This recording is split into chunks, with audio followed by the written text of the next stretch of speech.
Hi, everyone. Technical difficulties, but we got it figured out. For some reason, StreamYard just told me that they lost access to my LinkedIn account. So I had to go in and rejig it. So I hope that has not impacted um, our show today. Please let me know if you can still see me, hear me. I am going to try to figure this out on the other side. So forgive me for looking at my other screen. I just want to make sure that you guys can see me. Okay, I am on, which means you can see me. Perfect. Hello, everyone. How are you doing? My name is Julie Turney. I am the host of Magnifying HR Voices. And today we are going to be having a very interesting conversation. HR, my HR people, how are you doing? Did you eat well? Did you sleep well? Have you been taking care of yourself since the last time we met last week, Wednesday? I want to know that. And I also want to know where you're joining in from. Good afternoon, good morning, good evening, wherever you are in the world, let us know. Today, my guest is Michael Levitt. I am so excited to have this conversation with Michael. I came across Michael last month or the month before in reading an article in the HR Executive, which was about his life essentially and what he had gone through at the peak of his HR career, suffering a heart attack, and how that kind of changed his life. I was truly inspired by what I read. I reached out to Michael on LinkedIn right away. I am so happy that my LinkedIn community is so open to receive and engage. And I invited him to be here today. And he said, absolutely, I'll be here. And so I'm going to bring him up right now. Michael Levitt. Michael, how are you doing? I am awesome, Julie. How are you today? I am doing well. So as you can see, persons joining the stream right now, we have LA in the house, we have Toronto, Charlotte in the house, and I am sure the Caribbean, people in the Caribbean are here. We have people from all over the world joining the show.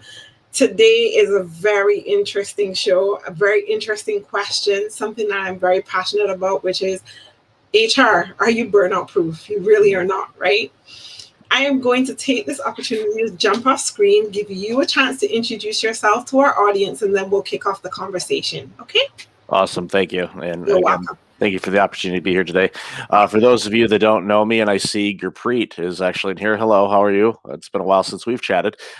You never realize how small the world is until you do one of these things and you look in the audience and go, wait a minute, I know you.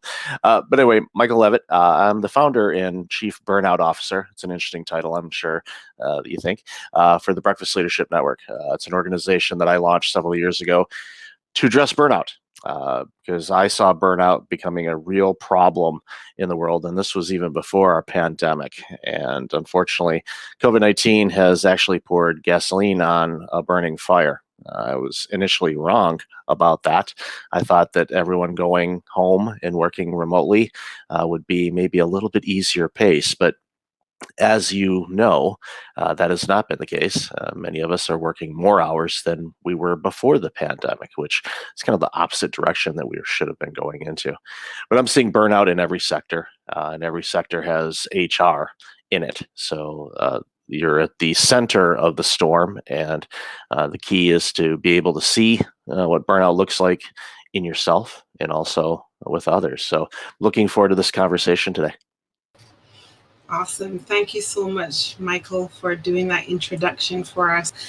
Now, I'm going to jump into the questions. I just saw Chennai in the house. So, look, right, as I said, all over the world. Interesting conversation. I want to put a question out to the audience. Have you ever suffered from burnout in your HR career? Have you ever suffered from burnout? And we're going to talk about what were some of the things that you recognized in yourself as symptoms of you suffering from burnout. In the meantime, Michael is going to tell us his burnout story. Yeah, the Where were burnout you at in your career? And let us know. Yeah, I was a healthcare executive. I was working with a startup healthcare organization just outside of Windsor, Ontario. I'm originally from the US. I immigrated to Canada in 2004 and became a citizen in 2011. And I like to joke that gives me the power to vote and screw up two countries, not just one, but two. But I never tell people who I vote for, especially in the US, because half of the people would hate my guts. So I prefer not to mention who I vote for. I think we all can get along, and I hope that we do. But my burnout story. Prior to being a healthcare executive, I worked in accounting and IT for several years and rose through the ranks and worked for some small and rather large organizations. I worked for a Fortune 500 organization as a consultant and had just great budgets to work with. So my accounting and IT background came in handy quite a bit throughout my career, and then stumbled into healthcare of all places. And what was so funny about that role was I had zero healthcare experience other than being a user of the system occasionally. But they hired me because I had a ton of startup experience. I was able to ramp up this clinic, hire staff, recruit physicians, all of that good stuff. And unfortunately, or fortunately, as many people know in the startup world, there's a lot of hours involved. And it took me a long time to get to grips with the amount of work that I was being asked to do. And I didn't have boundaries around that. So for a solid 2.5 years, I was pretty much working from 6 a.m. to 11 p.m., 7 days a week. And I was constantly connected to the computer. I was constantly getting and sending emails, a lot of work. I had a very proactive board of directors. I'll let you decipher what I mean by that. It might rhyme with micromanage, but anyway, all good. I mean, I have no complaints about that. But I didn't establish boundaries, and working at this pace took a toll on me, and it built up over a period of time. And unfortunately, it all came to a crashing halt in May of 2009. And that's what I like to refer to as my year of worst case scenarios. Working all of those hours, took a toll on me, both mentally and physically. I wasn't taking care of myself as an executive, and I think most people know this. When you're an executive, you tend to get the really good parking spot, so you don't get to walk as far as you normally do. And my clinic was rather small in size, so we always hear you should try to get in 10,000 steps a day. I'm certain that there were days that I probably didn't put in 1,000 steps, much less 10,000, and wasn't eating well. My nutrition plan, breakfast, lunch, and dinner, was pretty much ordering through a microphone, driving around the corner, paying for the food, and getting handed a brown bag. I wasn't eating anything of any nutritional value whatsoever. And this went on for a long time. So it all came to a crashing halt in May of 2009, where over a period of 369 days, I had a heart attack that you'd mentioned earlier, that my cardiologist told me should have killed me. It didn't, thankfully, but I should have. I had 2 blockages in my left anterior descending artery. That artery has a nickname. It's called the Widowmaker, because typically if that artery is blocked and you have a heart attack, statistically speaking, you don't survive. Well, here we are. It is July 2021. As far as I can tell, I'm still here. So that's good. But that set off a chain of events. So 17 weeks later, after recovering from this cardiac event, I went back to work, and they no longer wanted me to be their leader, so they let me go. Now let's rewind for a bit. 2009, we all remember the Great Recession. Towards the end of that decade, and I was outside of Detroit. The automakers were getting bailed out by the government because they were in deep trouble and really close to going out of business, and so there wasn't any jobs to be found.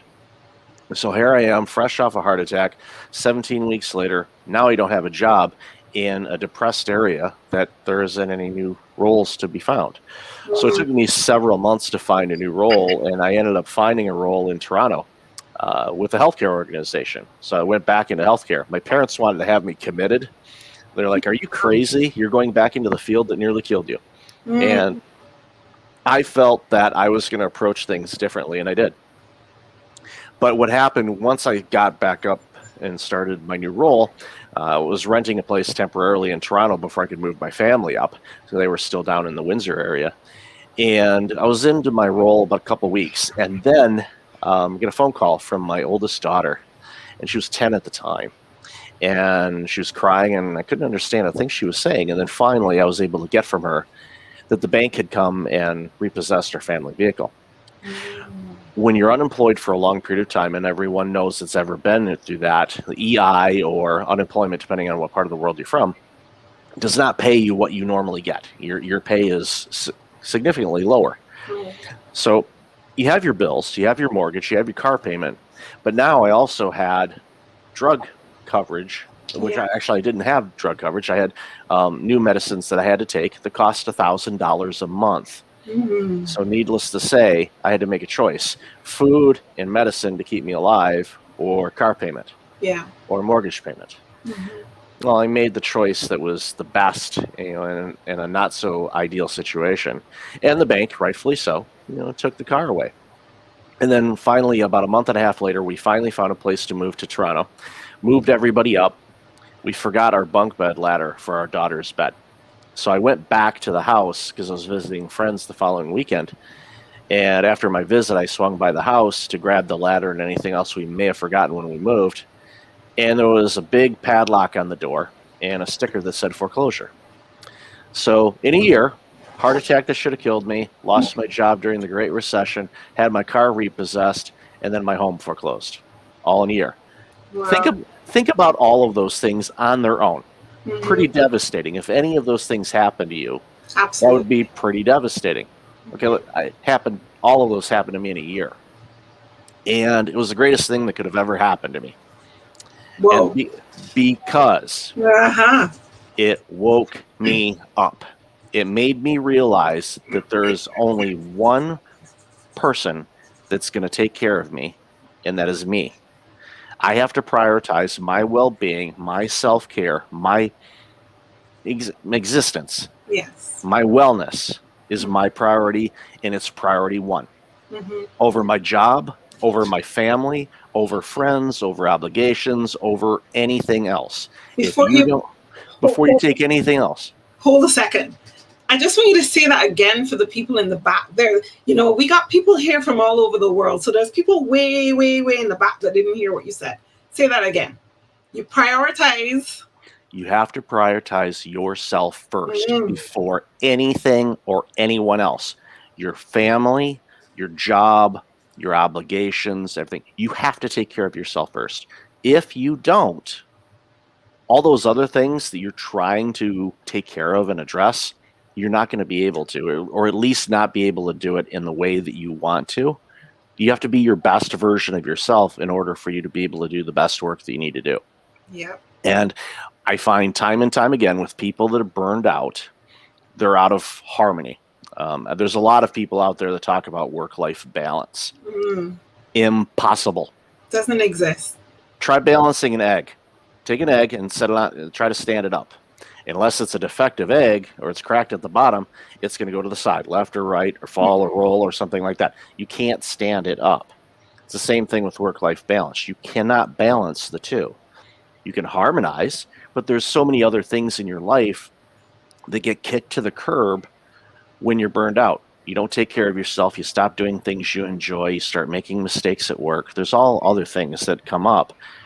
And a lot of it is just because your life is not in a harmonious state, because you've stopped doing things that are beneficial to you. And you do it because, I'm working too many hours, or I got to work a little bit harder and I'll get this done, then I'll do it. Well, then never comes. Never. I hear that so many times from potential clients. As a coach, I always hear people go, "Oh, well, I just need a couple things to align." Yeah. Nothing is going to align for you to take this journey, for you to focus on your self-care. You just have to do it. Your story is so profound, because in a moment where you could have lost your life and you've lost practically your everything, like your job and your home, your vehicle, you took that moment that could have been totally devastating to your life, and you switched it around and you found the positive in it because you said it was the best thing that ever happened to you. I gotta ask you this though, Michael. Like, what do you think were some of the signs that you ignored prior to your heart attack that in retrospect, had you thought about those things a little bit differently and a little more intently, you probably could have avoided your heart attack and saved your life in that way. And then what are some of those things that you would want our audience right now to be aware of those signs? Yeah, for me, probably the biggest thing, and this is one of the signs of burnout that I often see, is I was very irritated and very short with people, quick to anger. Little things that shouldn't bother me at all did. And that was a big sign that I completely ignored. There were other signs as well. Number one, I wasn't taking care of myself physically, so I wasn't getting any exercise. My food choices were not wise, so I was eating foods that weren't giving me the natural energy. So what happens is, and you can work with a nutritionist and a dietitian, and I highly recommend people do, Yeah. to figure out what foods are best for you, because everyone's different. There are certain foods that are good for me that may not be good for you, Yeah. but work with a healthcare provider to sort those things out. Mm-hmm.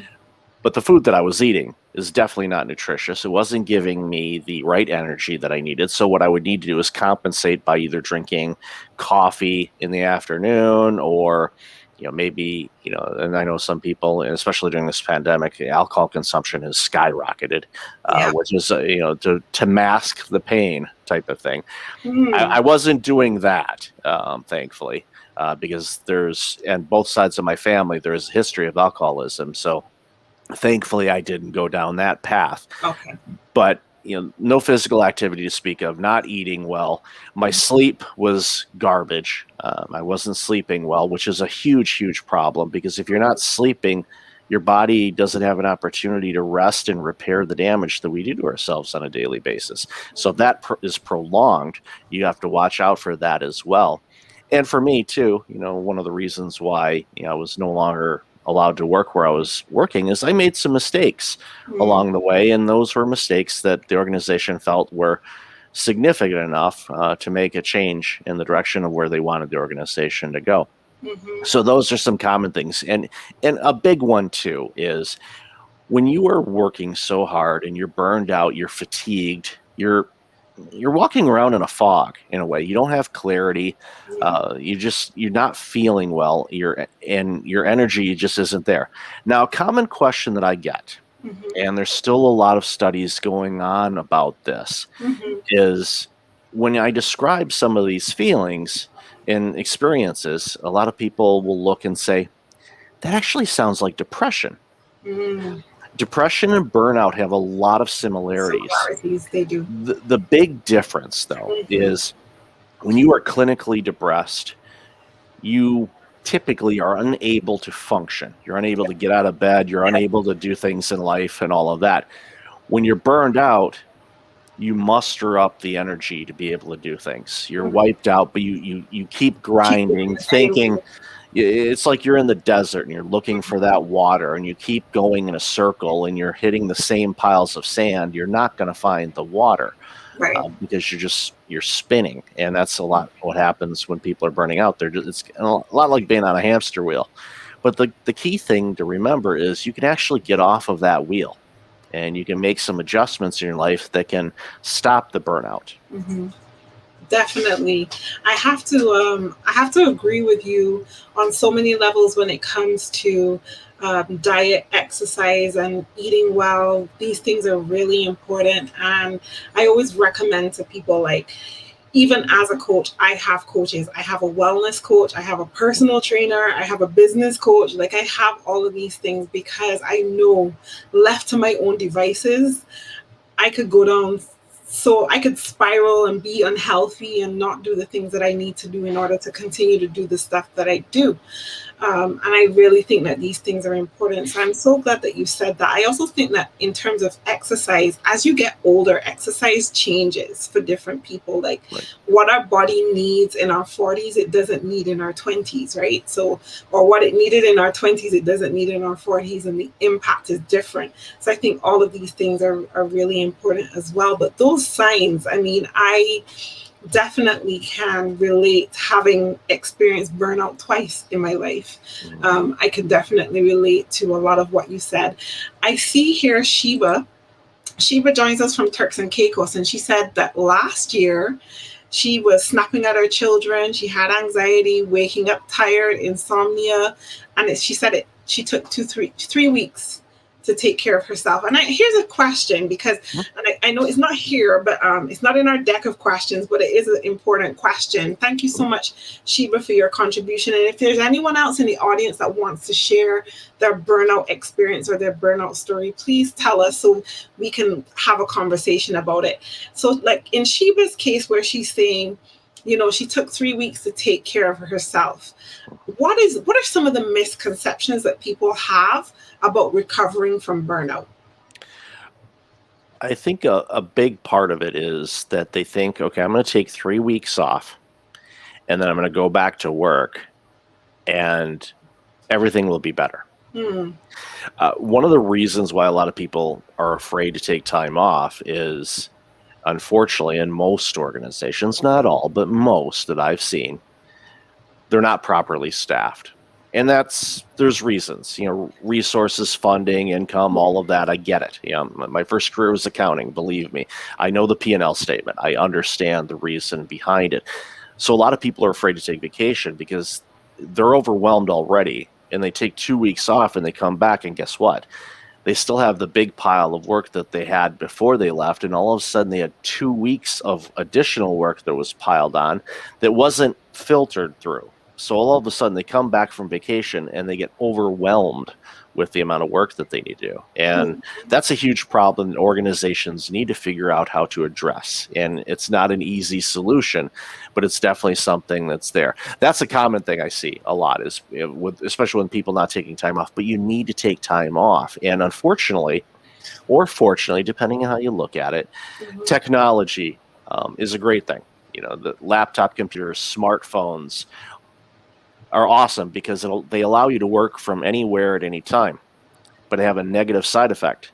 You can work from anywhere at any time. We don't have boundaries around when we work and when we don't. This pandemic, U.S. study was done. It indicated that Americans on average were working 20% more hours after the pandemic started than they were before. And I'm like, how in the world is that statistically possible? What happened? And it's a combination of people trading their commute time to work, and then they were working in the evenings because, congratulations, you're a full-time school teacher now too, because your kids are home. So it's been a really challenging time for that.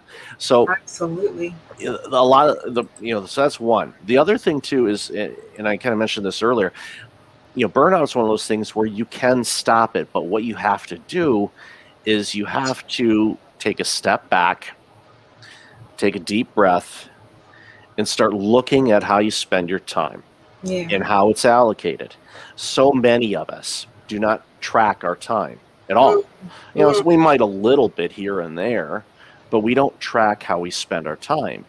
That's why you say, wow, I just spent 5 hours watching Netflix. Okay, great. If that's something that's beneficial to you and helps you refresh and re-energize, I'm not telling you to stop doing that. But keeping track of your time helps you look for those opportunities to make sure that you're spending your time to benefit you as best you can.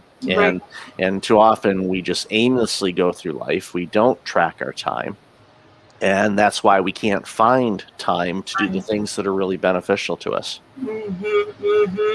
You are speaking my language in so many ways, Michael, and I think that you're speaking the language of a lot of our audience as well.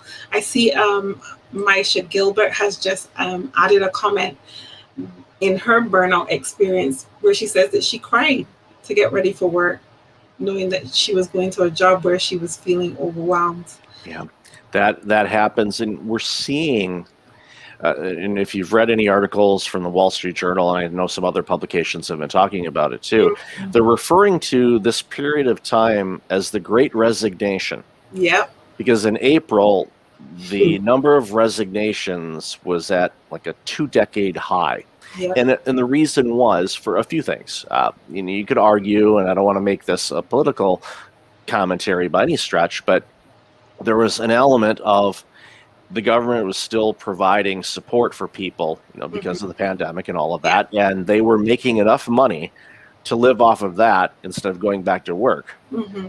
I don't blame them. Okay, I'm not judging anybody, so they're not going to take that role.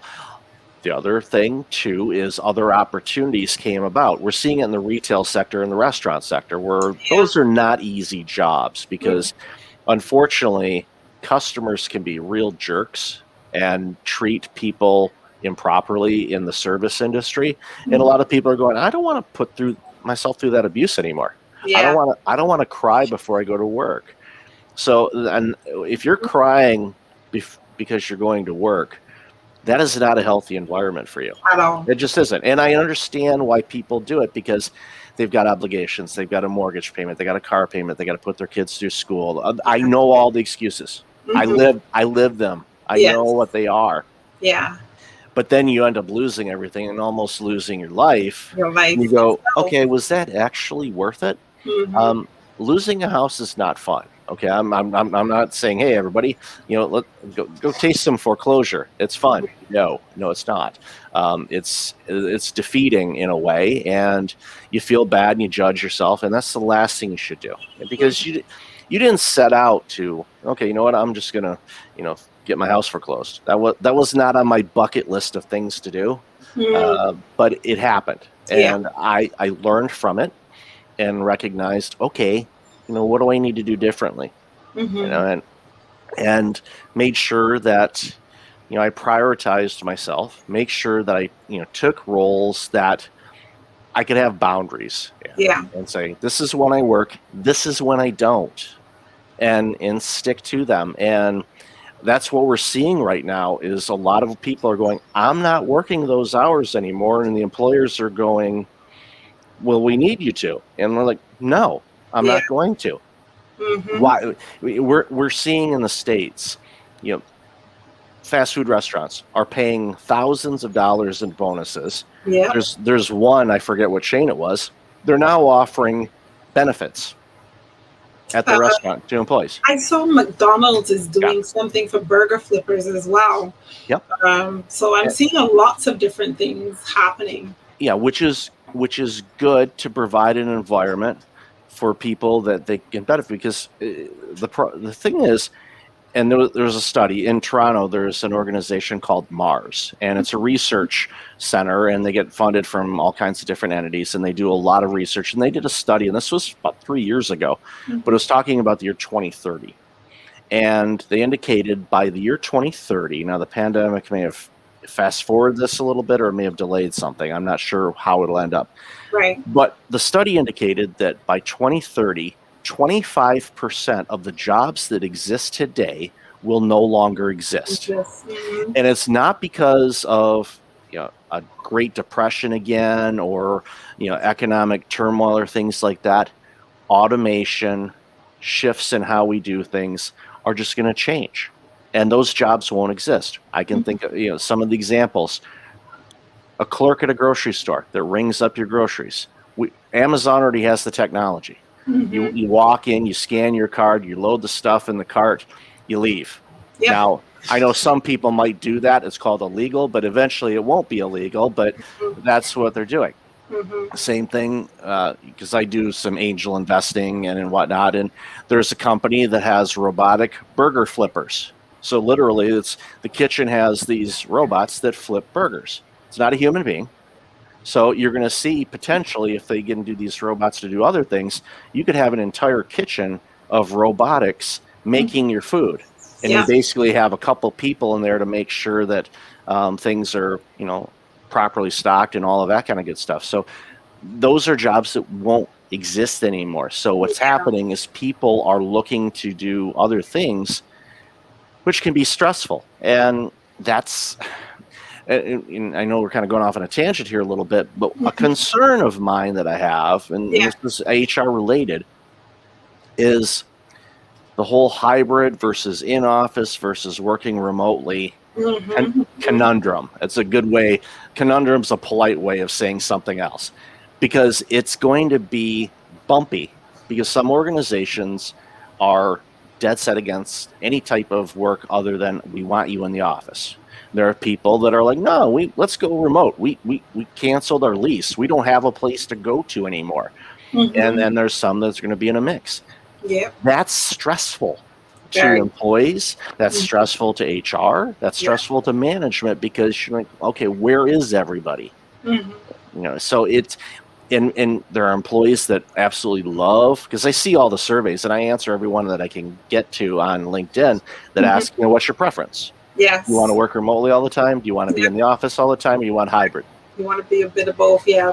And it's not a clear cut. You don't have a clear cut No. winner in that. You don't. It's not going to be the same in every situation. That's going to have some flexibility to it.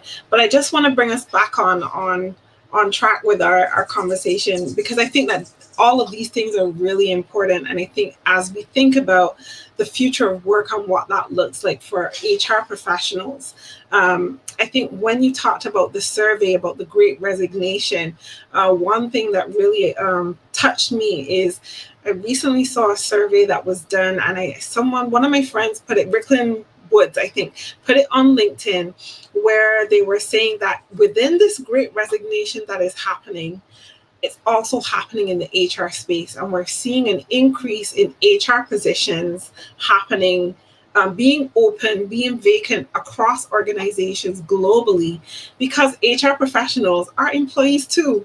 We are burning out, we are stressed out, we've had enough, and we're tired of dealing with toxic leaders, toxic organizations.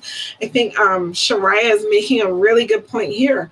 Shariah said that she was at the point where she was even having suicidal dreams, because her environment is toxic enabled. But then she said she focused on the positives and she found a way to deal with it. She coached herself to get up for bathroom breaks to cry. She would go to the filing room, do squats, stretch. And of course, the final goal was to reach home on time, or reach home at a good time, and repeating that every day until she was strong. And that's amazing. But a lot of us are not that self-disciplined. And have to say to you, Shariah, like, kudos to you for really making that effort to definitely see the positive and make those positive changes in your life. And this is the crux of what I am talking about when I am speaking about mental health in HR, when I'm talking about burnout in the HR space. Our HR professionals are struggling, they are burned out, and they're being frustrated by toxic leaders, toxic organizations, and it's just to a burning point, a tipping point, where we have HR professionals. I have clients who are leaving organizations without a plan B. They don't have another job. They're just trying to figure out life, but they know they can't stay in the organization that they're at because it's too toxic. And a lot of times we're talking about all the great organizations that give all the great benefits, that have all the great HR, but the majority of organizations globally are not like that. They're not like that at all. And so we really are in a very interesting time. And I want to ask you this. So you made a conscious choice after going through all of that you went through, that you were going to be your own boss.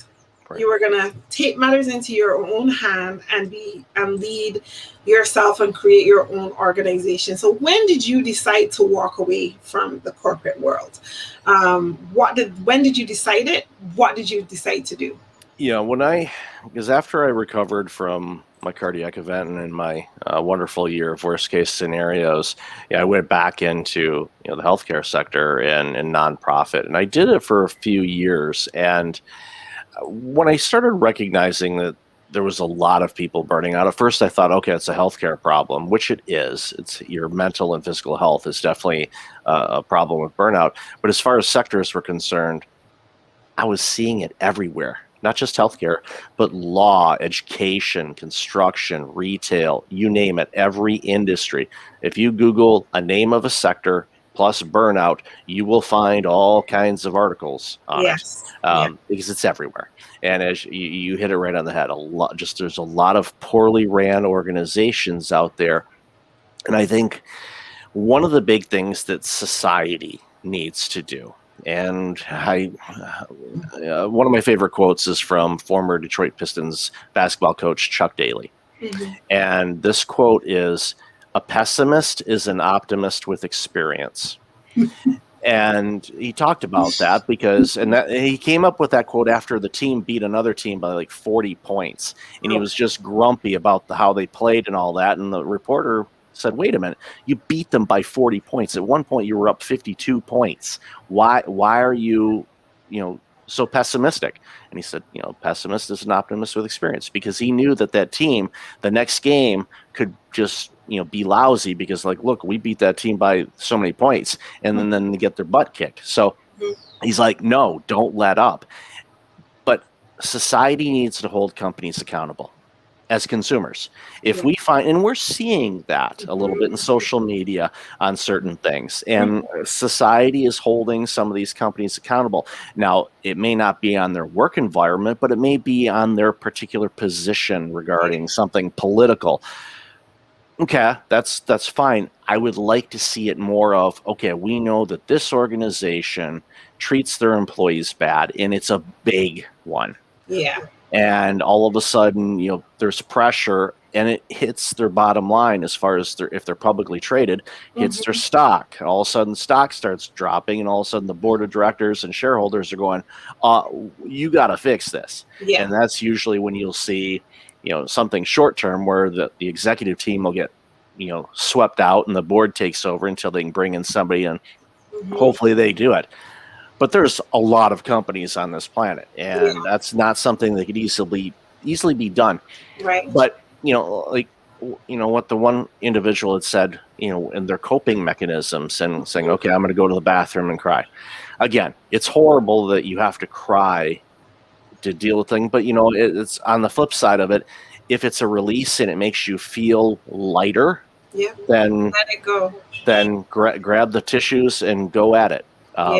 Going in to do the filing and doing some stretching, getting some exercise in, it lightens the load. It doesn't eliminate the pressure, but it lightens it. If you feel lighter, then that helps, because you're reducing the stress a little bit.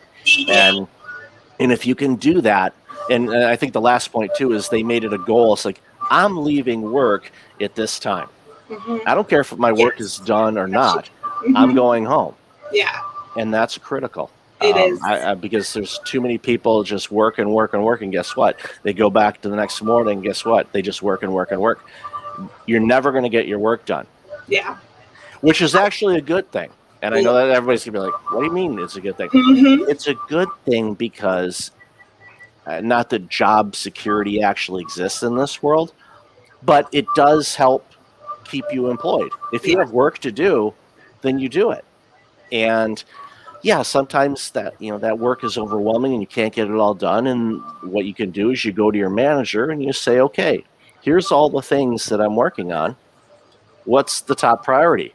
If they say all is the top priority, everything is priority one, update your resume. Because nothing can be all priority one. You just can't. It's impossible. So that causes stress. You're up at all night. You're not resting from a very long day. Prolonged stress turns into burnout, and this hamster wheel is so difficult to deal with. And you just, like you said, that individual that laid out those things, those are big helps. Because then it gets you a little bit more relaxed to the point where you can say, okay, can I manage this workload, or can I approach management and say, here's the challenges, what can we do? Yeah. If the organization's not willing to do that, then my recommendation is you have to ask yourself the question, is this worth it to me? If it isn't, then find something else. Yeah. And I know sometimes that may not be easy. In my situation, it took a long time to find a new role, but I Mhm. did. And life ended up being a lot better afterwards. But Yeah. I had to prioritize myself first. Thank you so much for sharing that. And I've got to say, like, you're again hitting all the buttons that I would definitely say in terms of society holding companies accountable. And I know there is an organization that does raise awareness for entities, organizations that are bad leaders, have things happening in their organization that are toxic, that are wrong, whether it's related to their people and the processes. I cannot remember the name of the website, but they called out some really big companies. I've seen Shell on there. I've seen Amazon on there. So there are lots of big companies that I see this organization calling out. And I think it's just being aware of the causes and where they are.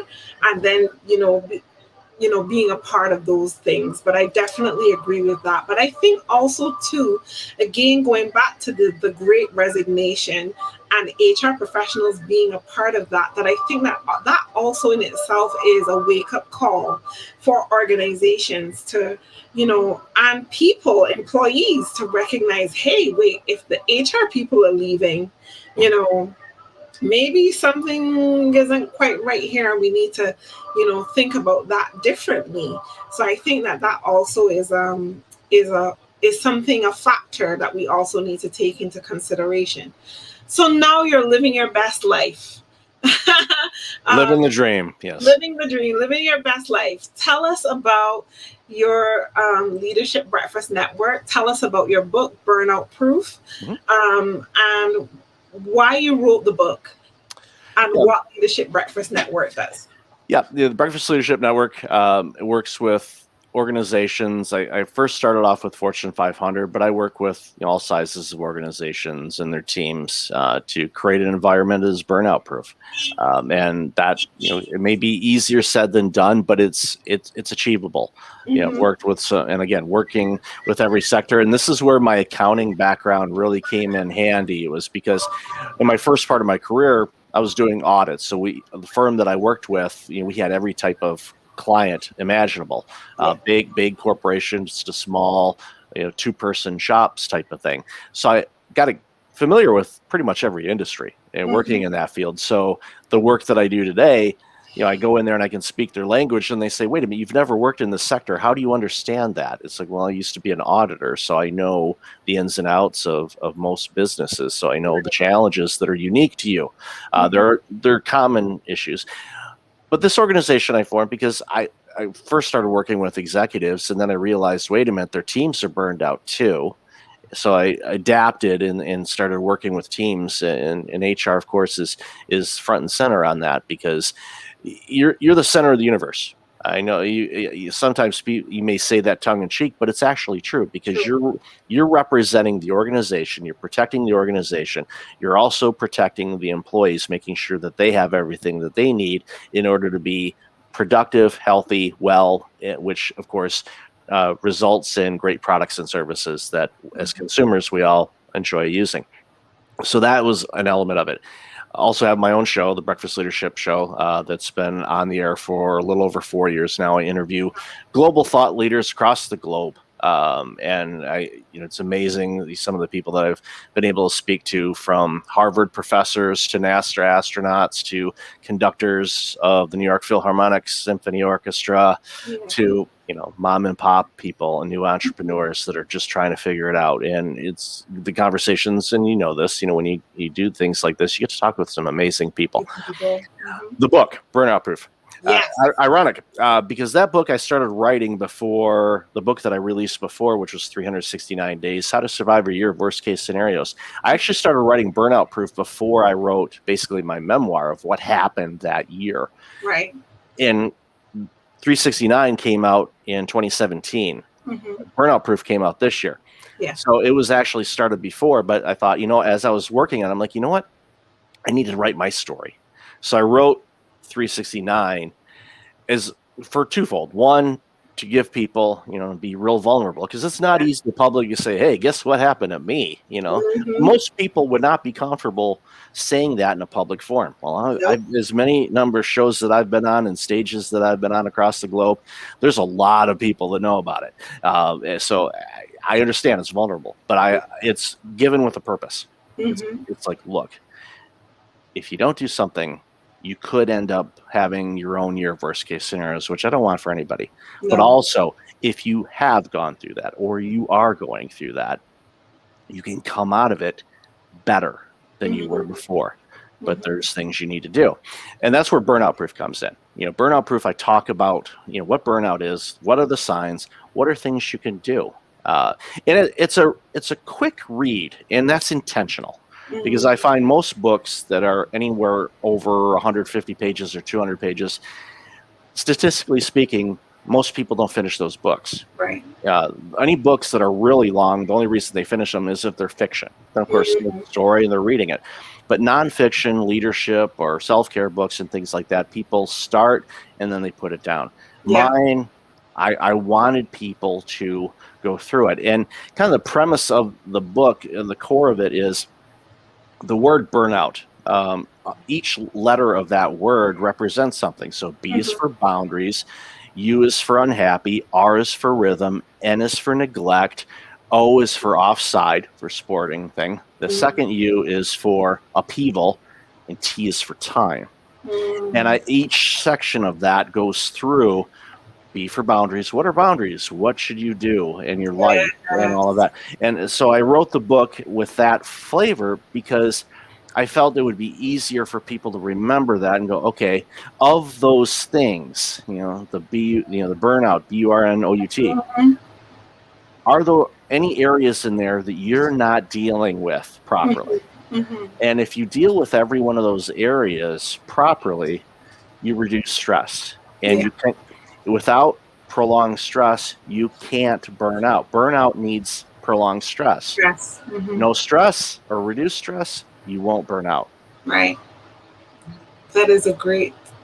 That is great. Like in terms of the analogy, like I never thought that it would have that you would have broken it down so succinctly. So burnout proof is available on Amazon. You can go check it out. 369 days. Reminds me of the series of unfortunate events, Lemony Snicket. Yeah. Yeah, it reminds me of that. But really important, and I'm so glad that you took the time to share that story so that people would get the opportunity to hear it, see it. I think that it's really important that we talk about these things because I think that as being in the corporate space, holding the positions that we hold, a lot of times we're not talking about these hard things that are happening in our lives. And the fact that you were so vulnerable in sharing that, but showing, look, there is life after that. Having members of our audience share their stories and their experiences today and saying, look, but there is life after that.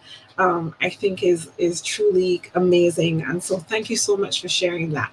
Let me ask you this. How can people, if they want to work with you, how can people be a part of the Breakfast Leadership Network? Yeah, the best way is you can go to breakfastleadership.com. There's a contact section down at the bottom. My email address is Michael, Michael, at breakfastleadership.com.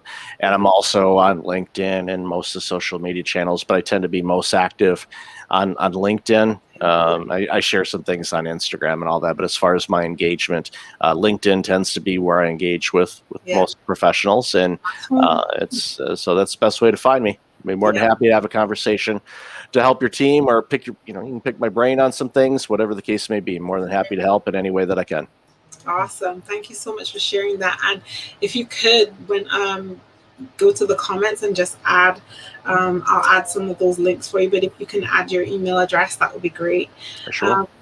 Last words. Any final comments and recommendations that you want to make to our audience today when it comes to dealing with burnout as professionals and how we recover? Any tips and tricks that you want to share? Yeah, I think the biggest thing, if there was one thing that you could do to really help, just focus on getting the best night of sleep you can. And instead of buying that brand new 70-inch television, go out and buy the best mattress that you can afford that's really comfortable, that you sleep well in. And same thing with the pillows, same thing with the bedding. Don't go cheap. Spend whatever you can afford and get a really good night's sleep night after night, and be consistent with your sleep. And don't bring your computer or your phone into your bedroom. Go buy an alarm clock. They still exist. But do that. Focus on getting the best sleep you can consistently, because then that gives your body the opportunity to repair itself. And when you wake up in the morning refreshed, that means you'll be able to take on the day with a little bit more vigor and energy. I'm not saying you won't face stress. Stress is here. It's always going to be here. How you let it impact you and how you can deal with it makes a big difference in being able to prevent the prolonged stress and the burnout that unfortunately too many people are facing. Thank you so much for sharing that. I would have never thought about, well, I know I worked really hard on developing really great sleep patterns for myself, and I focus a lot on making sure that I try to block out a lot of things. I love using the Calm app. I do use sleep stories. They work really well for me. But I also have nap stories. And I'm now starting to get into a new rhythm of trying to take afternoon naps. But I'm self-employed. Like, I can do that. But just like a 30-minute nap somewhere in the middle of my day kind of gives me a new renewed energy to go forward in my day. But sleeping at night is so important. Our bodies don't function the way it should if we don't get a proper night's sleep. And that 7 to 8 hour window also is a great opportunity for your body to heal itself, as you said. But if you also cut off eating late, those late night snacks, 30 minutes before bed, like cutting those out and having a time that you cut off eating. Like, I don't eat after 6 o'clock. So after 6 o'clock, between 6 o'clock and then I don't eat again until maybe 6 o'clock or 7 o'clock the next day. That's intermittent fasting. And it really is good for the body, because then your body isn't taking time to be digesting food through your sleep, which then offsets your body being able to focus on other parts of your body and healing it. And those are the crucial things that are really important for your health, mental health, physical health. So when you talk about sleep, like that, really, I cannot overemphasize the importance to all of you on getting a great night's sleep, but cutting out your eating as early as possible to also help with the recovery of your body. Water in between is perfectly fine, whether it's lemon water or regular water, those things are fine. But try to give your body enough time to heal, to focus on areas. That backache that you've had for months, watch it disappear. If you give your body enough time to get great rest in between digestion and getting good sleep. So yeah, definitely great recommendation. I appreciate that. Thank you so much for being here today, Michael, and sharing your insights and helping us to appreciate that we are not burnout proof. And we really do need to take better care of ourselves and strike that balance by prioritizing our self-care first and foremost. See, I say it all the time, and I think that people hear it, like Julie just robot always talking about self-care. The fact that you came today and kind of sealed that for me, I really appreciate it, and the audience appreciates it. I see clapping hands, so I see some applause going on there. People really appreciating what you shared, so thank you so much for being here. I want to just wrap up today's show because time really goes fast here. But I want to just say, coming up next week, we have the beautiful Lisa Dempsey. She's going to be joining me next week to talk about when HR walks away from corporate. What happens? Okay, so you think that corporate life is the only life, but it's not. And a lot of times we have to make that choice to step away from corporate and do something differently. What are the things that are happening in our career that are causing us to start thinking about being in this career crossroads as HR? Lisa is going to share her story, and we're going to have a conversation, as we always do, about so what happens next when we decide we don't want to practice corporate HR anymore. If you want to join the conversation, you can connect with me here on LinkedIn. Send me a message. Let me know you want to be a part of the conversation. Tell me what you want to talk about, and we'll see if we can fit it in. Other than that, you can contact me at contact@hr@heart.co. And lastly, do you have your copy of Confessions of an HR Pro yet? No, you don't? Oh, well, check out Amazon right now for Confessions of an HR Pro. Check out my book. I am sure that you're going to be able to relate to a lot of those stories. As I said, I wrote that book for every HR professional at every level because I think it's important for you to know you're not alone. It's important for you to know that the things you're going through are not in isolation. And if you're new to HR, I really think it's important for you to know what you're getting involved in.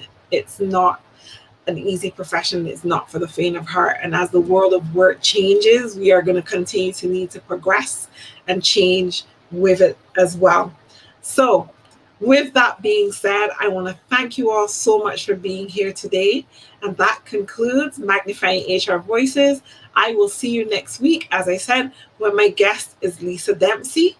Until next week, stay safe, eat well, sleep well, live well. And I will see you on Magnifying HR Voices next week.